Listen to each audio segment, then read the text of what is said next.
नमस्कार जी, सत श्री अकाल साਰਿਆਂ ਨੂੰ to the third episode of golden talks mission 360। ਜਿਵੇਂ ਕਿ ਤੁਸੀਂ ਜਾਣਦੇ ਹੋ, ਮਿਸ਼ਨ 360 ਕਿਵੇਂ ਦਾ ਕੋਰਸ ਹੈ ਜਿਹੜਾ ਕਿ ਯੂਥ ਨੂੰ ਇਨਸਪਾਇਰ ਕਰਨ ਲਈ ਹੈ, ਤੁਹਾਡੀ ਲਾਈਫ ਵਿੱਚ ਬੈਲੈਂਸ ਲੈ ਕੇ ਆਉਣ ਲਈ ਹੈ, ਤੁਹਾਡੀ ਲਾਈਫ ਨੂੰ ਹੋਰ ਜ਼ਿਆਦਾ ਖੁਸ਼ਹਾਲ ਬਣਾਉਣ ਲਈ ਹੈ। ਐਂਡ ਉਹਦੇ ਲਈ ਹੀ ਗੋਲਡਨ ਟਾਕਸ ਇੱਕ ਐਵੇਂ ਦੀ ਸੀਰੀਜ਼ ਹੈ ਜਿਹਦੇ ਵਿੱਚ ਅਸੀਂ ਤੁਹਾਨੂੰ ਹਰ ਆਸਪੈਕਟ 'ਤੇ ਨੌਲੇਜ ਪ੍ਰੋਵਾਈਡ ਕਰਨਾ ਚਾਹੁੰਦੇ ਹਾਂ, ਜਿਹਦੇ ਨਾਲ ਤੁਸੀਂ ਆਪਣੀ ਲਾਈਫ ਦੇ ਵਿੱਚ ਨਾ ਕਿ ਸਿਰਫ ਸਕਸੈਸਫੁਲ ਬਣ ਪਾਓ ਪਰ ਆਪਣੀ ਲਾਈਫ ਨੂੰ ਬਹੁਤ ਜ਼ਿਆਦਾ ਹੈਪੀ ਵੀ ਰੱਖ ਪਾਓ। ਸੋ ਉਹਦੇ ਲਈ ਅੱਜ ਦਾ ਜਿਹੜਾ ਟੌਪਿਕ ਹੈ ਇਹ ਮੇਰਾ ਫੇਵਰੇਟ ਹੈ, ਦੈਟ ਇਜ਼ ਯੋਗਾ। ਕਿਵੇਂ ਯੋਗਾ ਤੁਹਾਡੀ ਲਾਈਫ, ਤੁਹਾਡੇ ਮਾਈਂਡ, ਤੁਹਾਡੀ ਸਪੀਚ, ਤੁਹਾਡੀ ਹਰ ਚੀਜ਼ ਨੂੰ ਚੇਂਜ ਕਰ ਦਿੰਦਾ ਹੈ। ਐਂਡ ਉਹਦੇ ਲਈ today we have a very renowned guest, his name is Sumit Nagpal. Mister Sumit Nagpal 5 ਸਾਲ ਤੋਂ ਯੋਗਾ ਟ੍ਰੇਨਿੰਗ ਲੁਧਿਆਣੇ ਦੇ ਵਿੱਚ ਕਰਵਾ ਰਹੇ ਨੇ under Samskara Yogis. So basically he is not only a yogi, he is a chef, he is a trainer, he has taught French language also, he is a versatile personality and ਮੇਰੇ ਲਈ ਇਹਨਾਂ ਨੇ ਹਮੇਸ਼ਾ ਇੱਕ ਇਨਸਪੀਰੇਸ਼ਨ ਦਿੱਤੀ ਹੈ ਕਿ ਕਿਵੇਂ ਤੁਹਾਡੀ ਲਾਈਫ ਨੂੰ along with the career ਤੁਸੀਂ ਬੈਲੈਂਸ ਕਰ ਸਕਦੇ ਹੋ। ਅੱਜ ਦੇ ਇਸ ਐਪੀਸੋਡ ਦੇ ਵਿੱਚ ਅਸੀਂ ਇਹ ਨਹੀਂ ਜਾਣਾਂਗੇ ਕਿ ਯੋਗਾ ਕਿਉਂ ਤੇ ਕਦੋਂ ਕਰਨਾ ਚਾਹੀਦਾ ਹੈ, ਅਸੀਂ ਇਹ ਜਾਣਾਂਗੇ ਕਿ ਯੋਗਾ ਤੁਹਾਡੀ ਲਾਈਫ ਨੂੰ ਕਿਵੇਂ ਬੈਟਰ ਬਣਾ ਸਕਦਾ ਹੈ, ਕਿਵੇਂ ਤੁਹਾਡੀ ਲਾਈਫ ਵਿੱਚ ਬੈਲੈਂਸ ਲੈ ਕੇ ਆ ਸਕਦਾ ਹੈ, ਤੇ ਅਸੀਂ ਐਜ਼ ਇਹਨੂੰ ਕਰੀਅਰ ਕਿਵੇਂ ਆਪਣੇ ਬੱਚਿਆਂ ਲਈ ਤੇ ਆਪਣੇ ਲਈ ਵੀ ਚੂਜ਼ ਕਰ ਸਕਦੇ ਹਾਂ।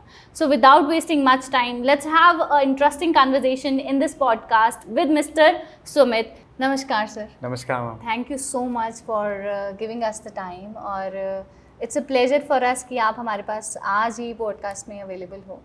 और बहुत ही interesting topic today we have with us, that is yoga. As I already mention, yoga के लिए अगर मैं बेस्ट एग्जांपल लुधियाना में बोलूँ तो सुमित सर से बेटर कोई नहीं है, बिकॉज मैं पर्सनली इनकी स्टूडेंट रह चुकी हूँ और अभी भी इनके साथ योगा प्रैक्टिस कर रही हूँ।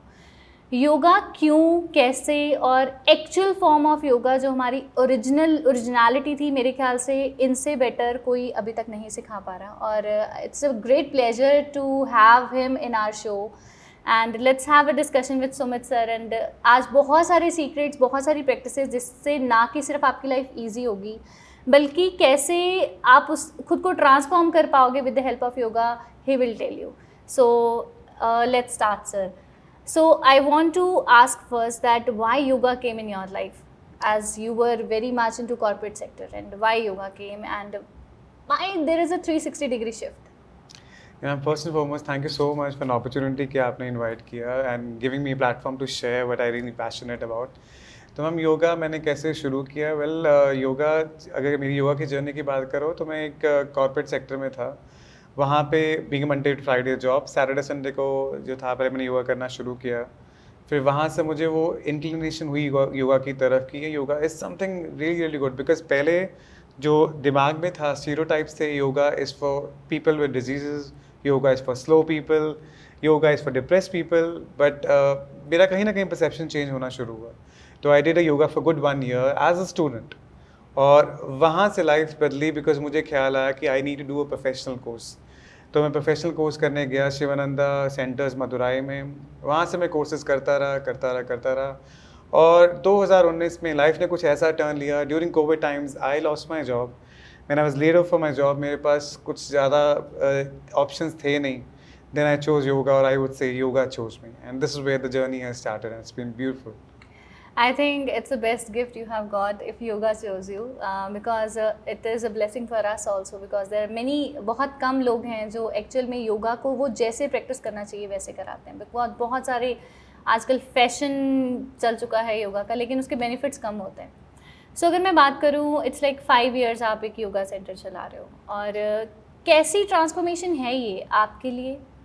और नॉट ओनली सबसे पहले आपसे इसीलिए पूछेंगे क्योंकि वो प्रैक्टिकल हमारे लिए पॉसिबल होगा समझना कि आपकी लाइफ को योगा ने किन किन एस्पेक्ट्स में जो है वो बेनिफिट किया है। मैम जैसे योगा बोलते हैं ना, योगा इज योग चित्त वृत्ति निरोधा। It's a definition of yoga where they say stilling the thought waves in the mind is yoga. So I would say the same thing happen with me because मैं जब कॉर्पोरेट जॉब कर रहा था तो there was so much in my mind because corporate job is as such it's very pressure oriented job. आपके पास task होते हैं, आपके पास डेडलाइंस होते हैं, so there is so much going in your mind always. So there is no स्थिरता, there is no stability. So this is when I went for yoga class because I went with an intention to really have a peace within myself. तो जो एक मुझे स्थिरता और जो शांति योगा में मिली थी वो मुझे कहीं और नहीं मिली। I tried everything. You talk about swimming, you talk about tennis, you talk about everything. But जो उस योगा क्लास में आखिरी में जो चैंट करके जो एक घंटे का पूरा व्यायाम करा के जो एक आती थी स्थिरता, वो कहीं नहीं मिली। सो वो ट्रांसफॉर्मेशन थी, it start becoming my lifestyle, my perception started changing. मुझे याद है मुझे attachment to things were getting lesser and lesser. मतलब मेरी कुछ बहुत ज़्यादा आशाएं नहीं थी, यू नो, इट वाज मोह जो है हमारा कम हो जाता है। बिल्कुल। और इट वाज नॉट कि हाँ मैं बहुत कोई योगी बन गया था, but it was just that attachment नहीं थी। अच्छा, तो ये जो आपने अभी बोला योगी बन गया था, एक बहुत बड़ा परसेप्शन है लोगों के माइंड में कि अगर हम योगा कर रहे हैं तो हमें सात्विक भोजन, सात्विक बहुत सारे लोगों को सात्विक शायद नहीं पता होगा कि जिसमें आप अनियन गार्लिक और बहुत सारी मटीरियलिस्टिक चीज़ों को त्याग देते हो। तो क्या ये ट्रू है कि हमें अगर योगा करना है तो हमें वो सारी चीज़ों को या फिर मटीरियलिस्टिक डिज़ायर्स को छोड़ देना है? नहीं मैम, ऐसा कुछ नहीं है। बहुत गलत परसेप्शन है कि आपको सब कुछ छोड़ छाड़ के you have to be renunciate और आपको हिमालय जाना है, ऐसा कुछ नहीं है। योगा आप यहाँ भी कर सकते हो, यहाँ भी फॉलो कर सकते हो। और जो चीज़ें आपने बोली सात्विक भोजन की और काफ़ी चीज़ें, अटैचमेंट्स, ये सब चीज़ें आप खुद एक्सपीरियंस करते हो। नोबडी से टू यू कि हाँ वो कि धीरे धीरे आप में आना शुरू हाँ, हो बिल्कुल। यही जो चेंजेस जो आप बोल रहे थे, कैसे ट्रांसफॉर्मेशन हुई, यही ट्रांसफॉर्मेशन है जो आप में धीरे धीरे प्रतिदिन एक बार आती है और आप वो एक लाइफस्टाइल बन जाता है। तभी हम बोलते हैं yoga is just not on the mat, it's off the mat to.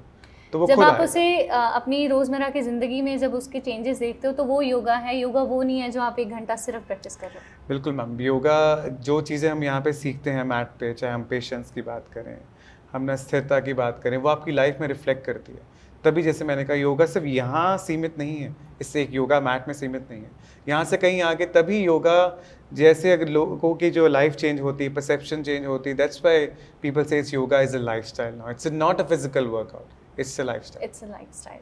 So as I know Sumit sir, he is very cool, composed, and I have never seen you like you are getting aggressive और आप कभी भी बहुत ज़्यादा disturb हो रहे हो, क्योंकि I think we know each other from last 2-3 years. तो ये अभी है, योगा के बाद ये नेचर है, या इससे पहले भी था? नहीं मैम, ऐसे पहले नहीं था। बिकॉज जब हम इस दुनिया की रैट रेस में होते हैं ना, जब तो काफ़ी चीज़ें आप पिकअप करते हो। बिकॉज आपके आसपास का जो माहौल है वो बहुत डिटरमिन करता है कि आप किस तरह के इंसान हो। तो अगर मैं कॉर्पोरेट जॉब की बात करूँ तो वहाँ पे because it's very pressure oriented कि आपके डेडलाइंस हैं, टास्क है, ये करना है, उसी टाइम फ्रेम में करना है। तो उस माहौल में प्रेशर बहुत होता है, तो वो आप पे ज़रूर आएगा, वो आप पे आएगा और आप भी उसी तरह बिहेव करो। और उसमें हमारा कोई कंट्रोल नहीं होता। बिल्कुल, वो हमारे हमें कुछ सब समझाते हैं कि आपको गुस्सा नहीं करना चाहिए, आपको जो है एंग्जाइटी नहीं होनी चाहिए, पर कैसे नहीं हो जब प्रेशर होता है। बिल्कुल। हम हर एक को पता है कि अगर हम ज़्यादा चिल्लाएंगे, प्रेशर लेंगे, स्ट्रेस लेंगे, बीपी बढ़ेगा, हाइपरटेंशन बढ़ेगा, ये तकलीफ़ होगी, वो तकलीफ़ होगी, बट हम कर नहीं पाते। और यहीं पे मुझे लगता है कि योगा चेंज्ड मी, बिकॉज वहाँ पे योगा क्लास में जैसे हम बात कर ही रहे थे, जैसे कुछ चेंजेस आते हैं आपके ना, जो स्थिरता, जो पीस, जो हार्मनी आती है, वही फिर रिफ्लेक्ट करती है आपकी लाइफस्टाइल में। सो आई और थिंक इट्स उसमें मेरा एक ये क्वेश्चन है कि वो आप डेलिब्रेटली, मतलब कहीं ना कहीं हम वो इमोशंस को सप्रेस तो नहीं करते कि वो नेचुरली आपकी नेचर बन जाती है? मैम हम बिल्कुल सप्रेस नहीं करते। Of course it takes time. ये नहीं कि 1 दिन का प्रोसेस है, ये नहीं कि 2 दिन का प्रोसेस है, it takes years and years of practice. और सप्रेशन नहीं होती है, वो टाइम के साथ वो खुद, जो हम बोलते हैं सबकॉन्शियस माइंड, तो जैसे जैसे आपके सबकॉन्शियस माइंड में वो रजिस्टर होता जाता है, वो स्थिरता, वो पीस, और फिर वो उभर के आती है, फिर वो आगे आती है।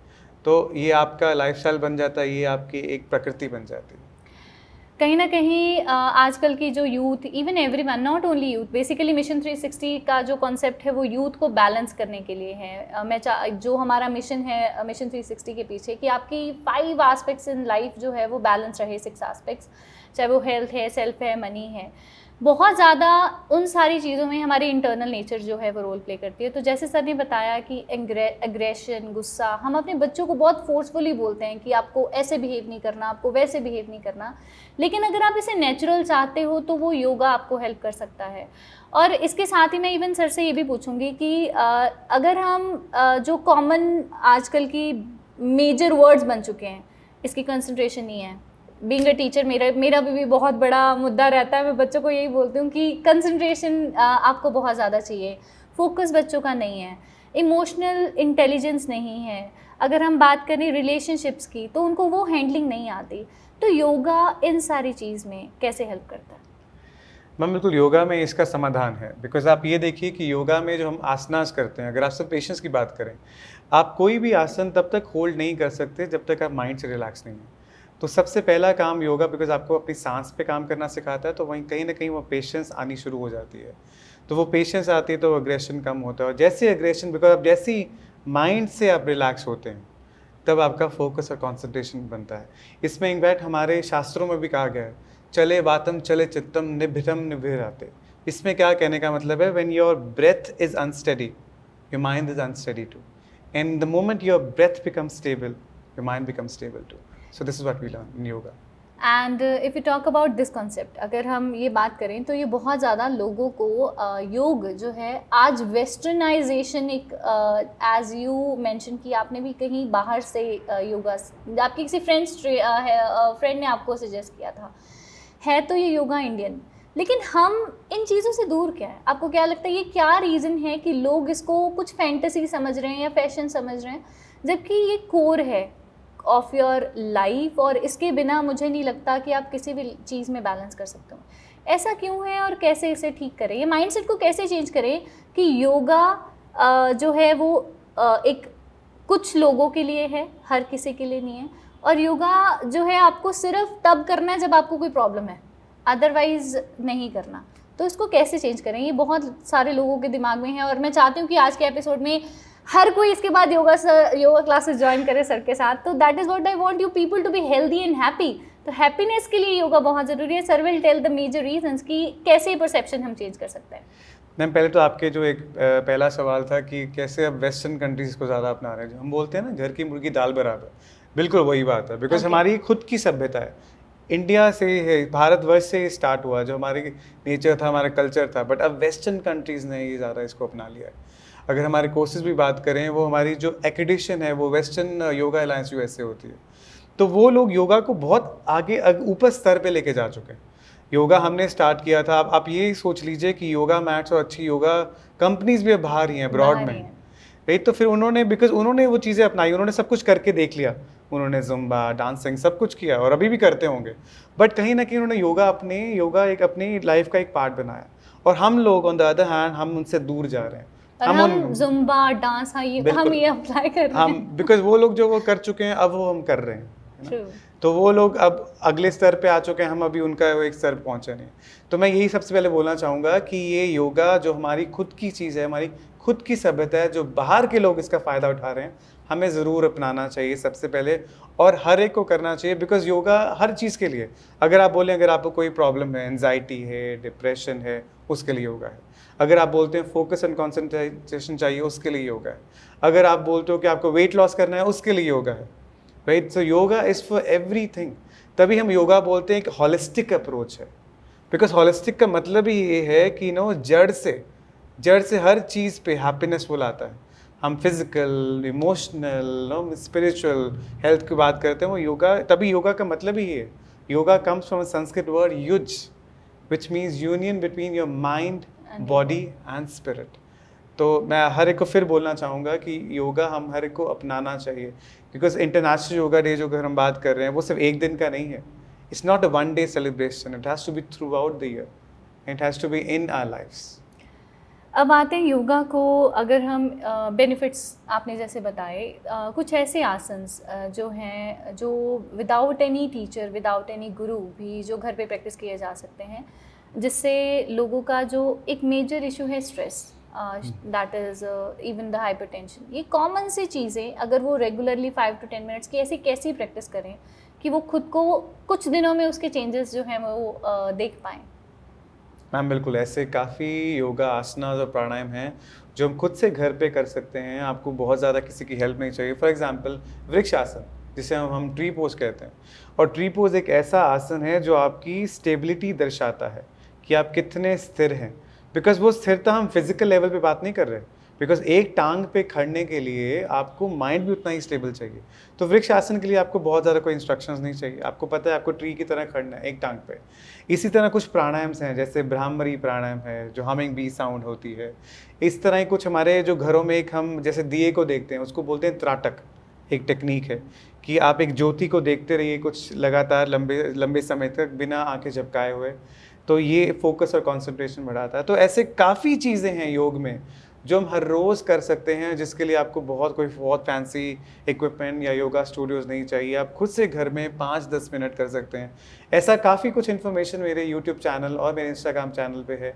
अगर आप उसको लाइक करेंगे, आपको डेली कोई ना कोई टिप मिलेगा कि आप कैसे कर सकते हैं 5 मिनट के लिए योग, 10 मिनट के लिए योग। बहुत समय नहीं चाहिए। हम लोगों को लगता है ना कि हमें जो करना है शिद्दत से करना है, बहुत करना है, परफेक्शन से करना है। नहीं, ऐसा कुछ नहीं है। Consistency is more important than perfection. तो कंसिस्टेंसी हर रोज 5-10 मिनट निकालना ज़्यादा आवश्यक है। और इसके साथ ही हमारे बात करें कि yoga as a physical, but आजकल के टाइम में अगर देखें तो बहुत सारे बच्चे जो हैं जिनको शायद उतना इंटरेस्ट स्टडीज़ में नहीं है। आई एम नॉट सेइंग कि हर कोई एजुकेटेड, हर कोई बहुत ज़्यादा ब्रिलियंट होगा। इंटेलिजेंस को एजुकेशन से हम रिलेट नहीं कर रहे, लेकिन बहुत सारे बच्चे they are not interested in studies, they want to explore something else. Can yoga be adapted as a career and इसका क्या स्कोप है? जैसे आप भी कॉर्पोरेट से you have shifted to this, and do you think it's a lucrative और it can also be a money making career? क्योंकि आजकल के टाइम पे इंजीनियरिंग और medical and I think there are very few professions जो लोगों को पता हैं, पर योगा, मेडिटेशन, आई थिंक ये बहुत ज़्यादा, अगर करियर की बात करें तो बहुत बूमिंग इंडस्ट्री है। तो what options they have and is it possible कि बच्चे इसको एज अ करियर लेके जा सकते हैं? मैम बिल्कुल, मैं आपके साथ, अगर आपके सवाल पे अगर आऊँ कि yoga as a career, it is lucrative. पहले क्या था कि जैसे मैं बताया, योगा एक जो हम फॉरेनर्स थे वो इसको अगले स्तर पे लेके जा चुके थे, वो इसको करियर बना चुके थे। जैसे मैंने बोला कि योगा का जो प्रोफेशनल कोर्स भी होता है उसकी एक्रीडेशन योगा अलायंस यूएस से मिलती है। तो वो लोग तो इसको एज ए करियर बहुत आगे तक लेके जा चुके हैं। अगर आप बाली और ऐसी कंट्रीज़ में जाएँ, क्रोएशिया में जाएँ और लंदन, यहाँ पे यूएस में फॉर एग्जांपल न्यूयॉर्क में कम से कम 4000 योगा स्टूडियोज़ हैं। Can you beat this? तो वो तो आगे लेके जा चुके हैं। बट नाउ अब हिंदुस्तान में भी इसका स्कोप बढ़ चुका है, थैंक्स टू मोदी जी, जो इंटरनेशनल योगा डे जो हमने शुरू किया है उसकी वजह से लोगों को जागरूकता हो गई है कि एक योगा एक करियर है। और अब आज के समय में मिनिस्ट्री ऑफ आयुष एक मोदी जी ने क्रिएट की है। उस मिनिस्ट्री ऑफ आयुष का काम ही ये है कि योगा को एज ए कल्चर प्रमोट करना, योगा को एज ए करियर लेके जाना। तो आजकल योगा के एग्ज़ाम्स होते हैं, QACP एग्ज़ाम्स इनको बोलते हैं हम। तो जिस तरह अब्रॉड में एक्रेडिशन चलती थी, इस तरह हमारे इंडिया में भी एक्रेडिशन अब योगा की चलने लगी है ऑर्गेनाइज्ड वे में। तो अगर आप मेरी बात करें कॉर्पोरेट्स की, फॉर एग्जांपल मैं कॉर्पोरेट सेक्टर से हूँ और मैं योगा टीचर बन गया हूँ, तो आज के टाइम मेरे पास ऐसे काफ़ी अपॉर्चुनिटीज़ हैं कि मैं कॉर्पोरेट योगा, एक टर्म आ चुकी है कॉर्पोरेट योगा, जो मैं करवा रहा हूँ, and which is very very lucrative. एक पूरा कॉन्ट्रैक्ट होता है, बिकॉज हर कंपनी के बाद अब एक CSR कंपनी सोशल रिस्पॉन्सिबिलिटी के अंदर एक बजट होता है जिसमें वो अपनी एम्प्लॉय की वेलनेस पे स्पेंड करते हैं। तो इस तरह कॉर्पोरेट में एक योगा शुरू हो चुका है, योगा स्टूडियोज एक ऑलरेडी है। फिर 5 स्टार होटल्स में अब योगा और आयुर्वेदा का चलन बहुत आगे है। हर एक अच्छे 5 स्टार होटल में, चाहे अब्रॉड की बात करें चाहे हिंदुस्तान की बात करें, अब हमारे पास एक स्पा सेक्शन है जिसमें योगा टीचर्स ही एम्प्लॉय होते हैं। तो ऐसे मैं बताना चाहता हूँ, ऐसे हर क्षेत्र में अब योगा का importance. That is not only for India, मतलब अगर आप एज अ योगा को एज अ करियर लेके जा रहे हो तो वो सिर्फ इंडिया के लिए नहीं, worldwide, even the student those are going Canada, UK, Australia, they can also opt it as a career. And ज़रूरी नहीं कि आपको हमेशा जो है वो डिमीन जॉब्स पे ही रहना है। बहुत सारे बच्चे जो कनाडा या अब्रॉड जाते हैं तो बहुत सारी इनिशियल उनको स्ट्रगल करनी पड़ती है, लेकिन एज सर हैज़ मेंशन कि आप कोई एक्रेडिशंस लेके अगर यहाँ से जाते हो तो आपके लिए वहाँ पे सर्वाइव करना with yoga as a training easy हो जाता है। बिल्कुल। अब आते हैं सर, योगा की अगर बात करें, बहुत सारे ये परसेप्शंस हैं कि हमें डिजीज़ की बात करते हैं, जैसे I also suffer from many diseases और with the help of meditation in yoga I have recovered many. ये लोगों के लिए शायद मिरेकल होगा कि हाँ बहुत सारे डिजीज़ जो है हमें रिकवर हो जाते हैं, लेकिन आप इसकी ऑथेंटिसिटी को बताएं कि रियलिटी में कितना शिफ्ट आ जाता है अगर आप किसी एलिमेंट से जो है वो गुजर रहे हो, चाहे वो जितना भी बड़ा हो। अगर हम कैंसर की भी बात करें तो ये भी with the help of yoga and meditation ठीक हो सकता है? मैम बिल्कुल, अगर आप देखें कैंसर है क्या, it's unorganised growth of cells आपके ज़्यादा बढ़ गए हैं बॉडी में, उसको हम कैंसर बोलते हैं। तो योगा में कम से कम स्टेज 1 तक का, तो लेवल 1 तक का तो आपका क्योर है ही है। With help of asanas, with help of meditation आप उसको बिल्कुल क्योर कर सकते हो, इसमें कोई डाउट नहीं है। हमारे ऋषि मुनि शुरू से ये कर रहे हैं। आज के टाइम पे yoga has become very commercialise and popular, yoga studios हैं, बट अगर आप देखे हो हमारे नेचुरोपैथी योगा ये तो हमारे ऋषि मुनि कब से कर रहे हैं, अब रिटर्न फॉर्म में आना शुरू हो गया बिकॉज इसका साइंटिफिक अब इसका एविडेंस है। बिकॉज जैसे मुझे पता है मेरे टीचर हैं 1960s में when he went to US, तो उन्होंने यही क्लेम किया कि योगा से ये ठीक हो जाएगा, योगा से वो ठीक हो जाएगा, कैंसर ठीक हो जाएगा। तो उन्होंने उनको ही ऑफर्ड मतलब अमेरिकन यूनिवर्सिटी ऑफर्ड देम कि $500 की अब हम आप पे रिसर्च करना चाहते हैं। ओके। तो उन्होंने उन पे वो सारे जो अपने यंत्र लगाए जस्ट टू सी चेक करने के लिए कि वो जब ब्रेथ कर रहे हैं, जो वो सांस ले रहे हैं, कि कहाँ पे इफेक्ट पड़ रहा है, कहाँ पे। तो आज के टाइम पे जो हमारी ऋषि मुनि ने चीज़ निकाली थी, कपालभाति, अनुलोम विलोम, इस सब का साइंटिफिक एविडेंस है to make you understand कि योगा सही में it works just not on the physical, not on the mental, not on the spiritual, it works on every level. And one more disease, that is arthritis. I also suffered from that after the delivery of my baby. तो ये जो reasons हैं, जैसे आपकी yoga classes में आप बहुत सारे आसन्स कराते हो जिसमें आप ऐसे आसन्स, आपकी वर्डिंग रहती है कि आपके इमोशंस इससे जो हैं वो क्लियर हो जाएंगे। और जितना मैंने पढ़ा है कि जो अर्थराइटिस है वो कहीं ना कहीं सप्रेस्ड इमोशन से आता है। तो इसका क्या लॉजिक है विद द हेल्प ऑफ, मतलब सप्रेस्ड इमोशंस का हमारी बोन्स डिजीज़ से क्या लेना देना हुआ? बिल्कुल मैम, बहुत अच्छा सवाल है मैम। मैं कुछ बताना चाहूँगा दर्शकों को कि एक हमारे योगा में there is a concept called chakras, जिनको हम एनर्जी सेंटर्स बोलते हैं। इट इज़ हाइपोथेटिकल कॉन्सेप्ट, ऐसा नहीं कि मैं अगर आपको डायग्नोस करूँगा कि आपके अंदर से कुछ निकलेगा। सो हमारे एनर्जी सेंटर्स हैं हमारी बॉडी में, और हर एनर्जी सेंटर जो है वो कहीं ना कहीं यहाँ पे हम we tend to suppress emotions. अगर आप बात करो कि लेट्स से अगर आपको बहुत ज़्यादा खांसी आती है, बहुत ज़्यादा अगर आपके थ्रोट में वोकल कॉर्ड्स प्रॉब्लम है, तो कहीं ना कहीं हम बोलते हैं आपका विशुद्धि चक्र में ब्लॉकेज है। अगर आपको पेट की बीमारियाँ हैं तो हम बोलते हैं कि आपका सोलर प्लेक्सस, मणिपुरा चक्र में कुछ ना कोई प्रॉब्लम है। इसी तरह हम आर्थराइटिस और जितनी भी डिजीज़ की बात करें, ये आपका कहीं ना कहीं ब्लॉकेजेस होती है। और जो बोन्स की बात करें, हम मानते हैं कि आप जो अपने इमोशंस हैं सिर्फ दिल में नहीं समर्पित करते, आप अपनी बोन्स, अपने स्पेशली शोल्डर्स और अपने हिप्स स्टिफनेस बहुत फील होती है। बिल्कुल मैम। तो जो आपके हिप्स और आपके शोल्डर्स में सबसे ज़्यादा हम इमोशंस स्टोर करते हैं, और योगा करने से वो इमोशंस कहीं ना कहीं निकलने शुरू होते हैं।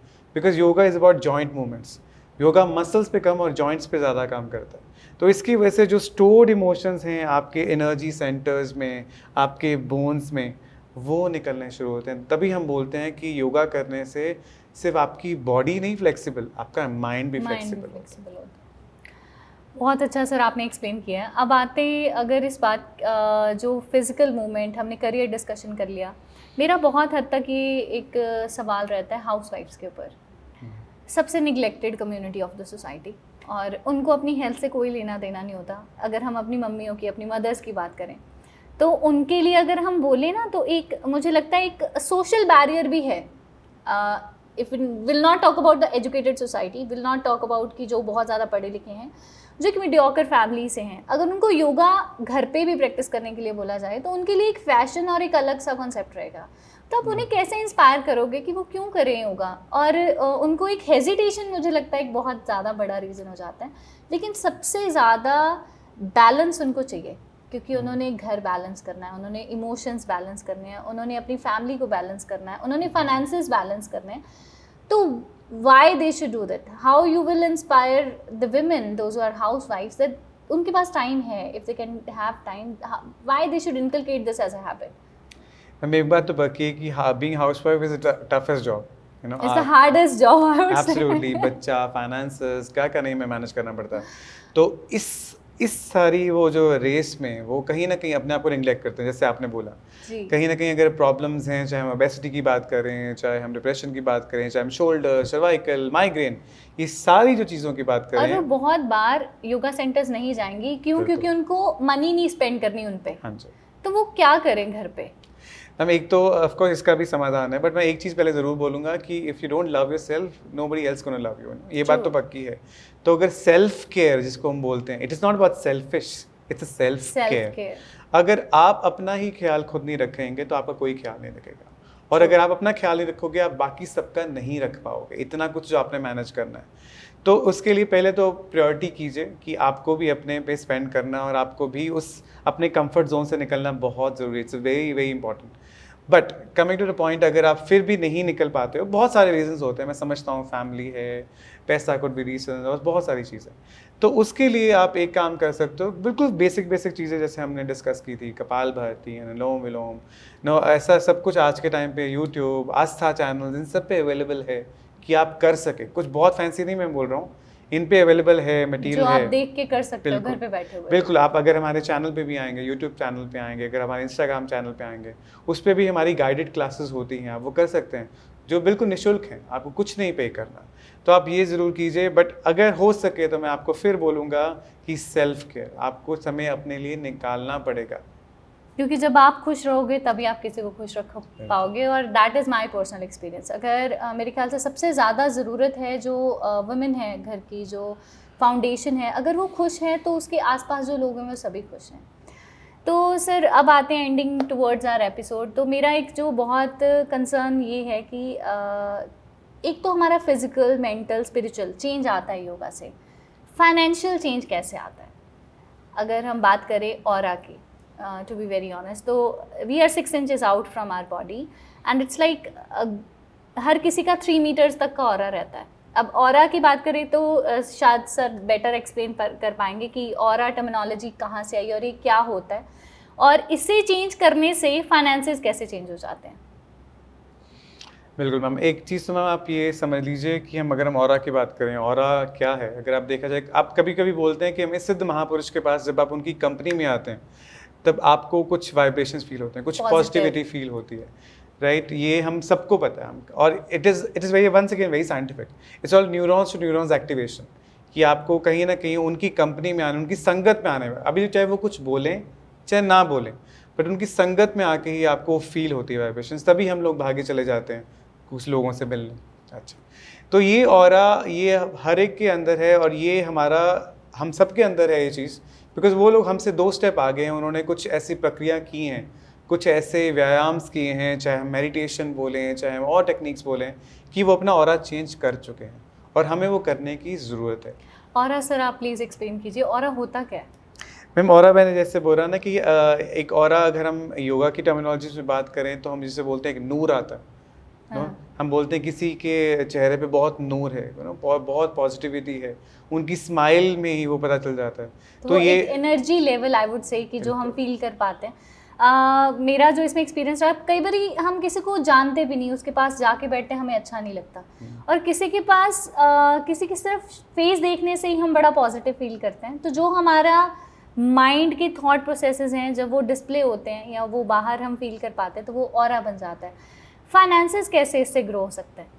मैम, अगर एक बात तो पक्की है कि फाइनेंशियल मैनेजमेंट, अगर आपका ऑरा, अगर आपके पॉजिटिविटी, अगर मैं इसको पॉजिटिविटी बोलूँगा, अगर आपका ऑरा पॉजिटिव है, अगर आपका माइंड सॉर्टेड है, माइंड ऑर्गेनाइज है, तब आपको चाहे आइडियाज़ आएंगे, अपने काम में भी आप ध्यान दे पाओगे, तो फाइनेंसेस ज़रूर चेंज होंगे। फॉर एग्जांपल, योगा में भी हमारे भगवद गीता में भी कहा गया है, योगा कर्मसु कौशलम, you know, yoga is skill in action. कुछ भी काम अगर आप अच्छी तरह करते हैं, that's yoga, with no attachment to the fruit. अगर सिर्फ आप, if you even scrubbing a toilet, अगर आप वॉशरूम भी साफ कर रहे हैं, बट इतनी शिद्दत से कर रहे हैं, to do it best, you know, with no intention कि मुझे कोई अप्लॉज मिलेगा कुछ, तो यू डूइंग योगा। और अगर भाव आपके मन में आ गए कि मुझे अपना बेस्ट देना है, मैंने अपना बेस्ट करना है, मुझे चाहे कुछ मिले चाहे ना मिले, जैसे ही आपकी दिमाग में थॉट प्रोसेस आता है, आप हर चीज़ अच्छा करते हैं, और ऑफ कोर्स आपको उसका फल मिलेगा ही मिलेगा। अगर आप कुछ अच्छा कर रहे हैं, उसका फल मिलेगा। So we talk about financial, अगर आप फाइनेंशियल ग्रोथ की बात करो, उसमें ज़रूर वृद्धि आएगी, बिकॉज आप जो अच्छा कर रहे हैं, दैट इज कर्म करो बट फल की इच्छा मत करो, जो वो सेंटेंस है, दैट इज़ नॉट फल कि हम ऐसे ही कर्म करते रहें। मेरे ख्याल से उसका मतलब यही है कि कहीं ना कहीं जब हम कर्म कर रहे हैं तो वो कर्म ही फल बन जाता है। ये मुझे मेरी किसी टीचर ने बताया था कि जब आप कर्म कर रहे हो तो कर्म ही फल है, और जब आप योग कर रहे हो तो उसका आप बेनिफिट कब आएंगे, कैसे आएंगे, मुझे लगता है ये हमें नहीं सोचना चाहिए, और ये आपकी लाइफ का पार्ट अपने आप से ही बनता जाएगा। मैम, बिल्कुल ऐसा है जैसे आप बोल रहे थे कि आपका जो कर्म है वही फल बन जाता है। बिकॉज अगर आप ज़्यादा ऑब्सेस्ड और अटैच रहोगे to the fruit, to the result, कि मैंने अभी एग्ज़ाम दिया है, मुझे 100% चाहिए, अगर आप इतना सोचते रहेंगे, आप फिर स्ट्रेस में आ जाएंगे, आप फिर टेंशन में आ जाएंगे। आपके हाथ में क्या है, हमने स्टार्टिंग में बात की थी, the only thing we have control is our own emotions. बाहर क्या चल रहा है वो आप नहीं कर सकते हो कंट्रोल, बट अंदर जो चल रहा है वो आप कर सकते हो। True. सो अंदर अपने आप को इस तरह अपने आप को कंडीशन करना कि मुझे अपना बेस्ट देना है, बिकॉज देर सवेर फल तो आएगा ही। अगर आप कर रहे हो तो मिलेगा, आज नहीं तो कल, कल नहीं तो परसों, मिलेगा ज़रूर। और ये मैं नहीं कह रहा हूँ, ये भगवत गीता बोल रही है। तो ये सोचिए कि भगवान कृष्ण ने उस बैटल फील्ड में ये कह दिया था कुछ हज़ारों साल पहले। So let's just follow this. Thank you so much sir, it was a very very interesting conversation with you and मेरे ख्याल से आप लोगों को बहुत कुछ सीखने को मिला है। और जो मिशन 360 जो कोर्स है वो इसी के बेसिस के ऊपर है कि आप सारी चीज़ों में बैलेंस लेके आ पाओ। और for that I would say join Samskara Yogis, definitely इनका चैनल आप फॉलो करो, सर को फॉलो करो and see the difference in your life. If you are from Ludhiana, you can join that is by going to the centers, you can contact him and you can also join Mission 360 for the same. We are not doing yoga, लेकिन Mission 360 के ऐसा course है जिसमें हम आपको balancing सिखाते हैं, आपको ट्रेनिंग ऐसे देते हैं कि आप सारे एस्पेक्ट में एक बैकग्राउंड नॉलेज के साथ लाइफ को ग्रो कर पाते हो। सो thank you so much. I wish ये एपिसोड आपको बहुत पसंद आया होगा, क्योंकि पर्सनली ये मेरा फेवरेट टॉपिक था और मुझे ये एपिसोड करने में और सर के साथ टाइम स्पेंड करने में it was a great, I think it was a great time. So thank you so much. Please do watch the other episodes of mission 360, do follow our channel, subscribe to it. बहुत सारे और episodes हम लेके आएंगे आगे जो आपकी knowledge को बहुत ज़्यादा बढ़ाएंगे। Thank you so much. See you in the next episode. नमस्कार। Thank you so much. Thank you so much.